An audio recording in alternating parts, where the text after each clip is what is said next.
ជំរាបសួរនាងខ្ញុំឈ្មោះឌីកាណាដាហើយសប្តាហ៍នេះខ្ញុំនៅក្នុងពងផ្សារក្រុមតវែងក្រុមស្រុកតវែងខេត្តរតនគិរីសប្តាហ៍នេះខ្ញុំជាសមាជិកក្រុមចិញ្ចឹមមាន់ក្នុងគម្រោងឡាសិត3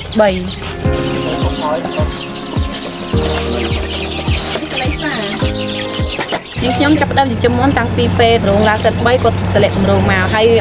អ្វីដែលនាងខ្ញុំទទួលបានពីគម្រោងឡាសិត3មានដូចជាសម្ភារៈធ្វើទ្រុងមាន់ហើយសង្កសីស្បៃពួតជំនួយទ្រុងមាន់ហើយមួយទៀតខាងឡាសិត3គាត់បានផ្ដល់វាបដិបដាជាមុនបែបបច្ចេកទេសរបៀបឲ្យចំណីមាន់ការលាបសំចំណីមាន់ជាដើម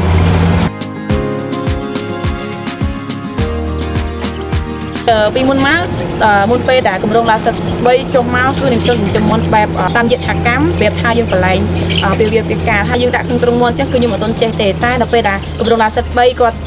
តម្លាក់គម្រោងមកក្នុងសហគមន៍នាងខ្ញុំក៏ចាប់ផ្ដើមចិញ្ចឹមមាន់បែបបច្ចេកទេសតាមអ្វីដែលគម្រោងបានព្រៀនមកហើយសម្រាប់បច្ចេកទេសការចិញ្ចឹមមាន់នៅពេលដែលមាន់មានជំងឺឈឺអញ្ចឹងទៅនាងខ្ញុំបានតាមដានមើលតាម channel របស់គម្រោងដោយសារតែនៅក្នុង channel គាត់គឺមានការណែនាំពីរបៀបចាក់វ៉ាក់សាំងក៏ដូចជាថែទាំពេលដែលមាន់មានជំងឺជាដើមហើយតាំងពីពេលដែលខ្ញុំចិញ្ចឹមមាន់មកគឺខ្ញុំបានប្រមូលផលលក់មាន់ដូចជាក្នុងតម្លៃ1គីឡូ 20000 រៀលកន្លងមកគឺខ្ញុំលក់បានចូល10ក្បាលជាងមូលហេតុដែលខ្ញុំចាប់អារម្មណ៍ចិញ្ចឹមមាន់ដោយសារតែទី1មាន់ស្រែរបស់យើងគឺតម្លៃរៀងថ្លៃហើយតម្រូវការរបស់ទីផ្សារក៏